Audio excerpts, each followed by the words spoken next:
नमस्कार। प्रभु वंदना चैनल में आपका स्वागत है। आज के इस वीडियो में मैं आपको सुनाऊंगी सावन के सोमवार के व्रत की कथा। चलिए अब हम कथा शुरू करते हैं। एक गांव में एक बुढ़िया अपने बेटे के साथ रहती थी। वो बहुत ही गरीब थी। एक दिन उसने सोचा कि मैं अपने बेटे की अब शादी कर देती हूँ। उसने उसकी शादी एक बहुत ही सुंदर और सुशील कन्या के साथ कर दी। जब वो कन्या घर आई तो उसे शिवजी की पूजा करने का मन हुआ। तो उसने अपनी सास से कहा कि माँ जी, मैं मंदिर जाकर शिवजी की पूजा करना चाहती हूँ। तब सावन के सोमवार चल रहे थे, लेकिन सास ने मना कर दिया। उसने कहा कि तुम घर में ही रहकर प्रभु की पूजा करो। जब वो बहू पानी भरने के लिए जा रही थी तो रास्ते में उसने देखा कि दो लड़कियां शिवजी की पूजा करने मंदिर की तरफ जा रही हैं। तो उसने उनसे पूछा कि तुम कहाँ जा रही हो? उन्होंने कहा क्या आज सावन का सोमवार है, तो इसलिए हम पूजा करने मंदिर जा रही हैं। तो लड़कियों ने पूछा कि आप नहीं जा रही? तो बहू ने बताया कि मेरी सास मना करती है। तो लड़कियों ने कहा कि कोई बात नहीं, तुम हमारे साथ मंदिर चलो, वहाँ हम इकट्ठे मिलकर पूजा करेंगे। बहू ने कहा लेकिन मेरे पास तो पूजा की सामग्री ही नहीं है। लड़कियों ने कहा कि कोई बात नहीं, तुम हमारी सामग्री से ही पूजा कर लेना। इस तरह से वो बहू रोज सोमवार को उन लड़कियों के साथ पूजा करने जाने लगी। इस तरह से सावन का महीना भी समाप्त हो गया। तो वो सारा सावन उन लड़कियों के साथ ही शिवजी भगवान की पूजा करती रही।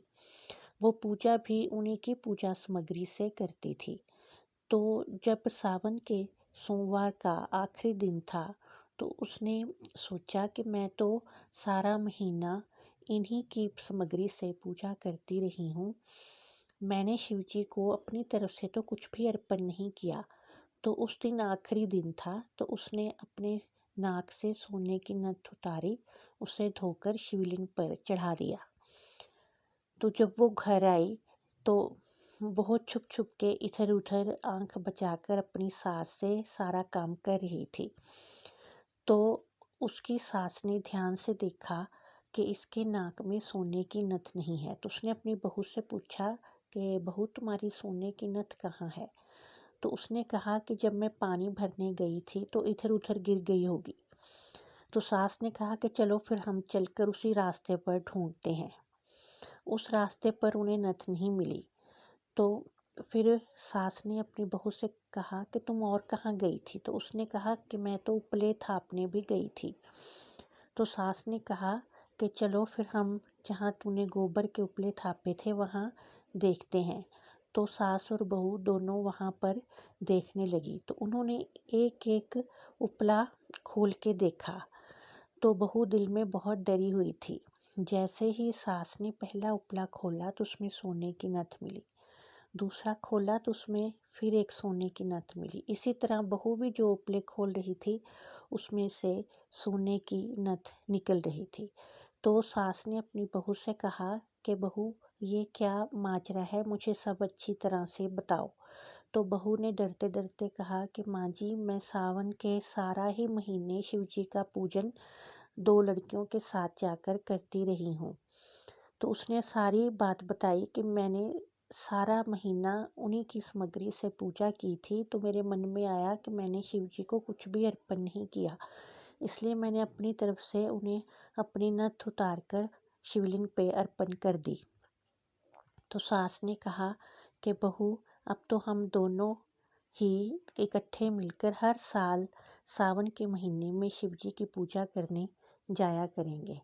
इस तरह शिवजी भगवान की कृपा से उनका सारा घर धन धान्य से भर गया और वो दोनों बहू बेटा और उसकी सास सुखी जीवन व्यतीत करने लगे। इसी तरह से जो कोई भी सावन के सोमवार में इस कथा को सुनता है और शिवजी का पूजन करता है तो उन सब की मनोकामनाएं भी शिवजी भगवान की कृपा से पूरी होती हैं। बोलो शिवजी महाराज की जय।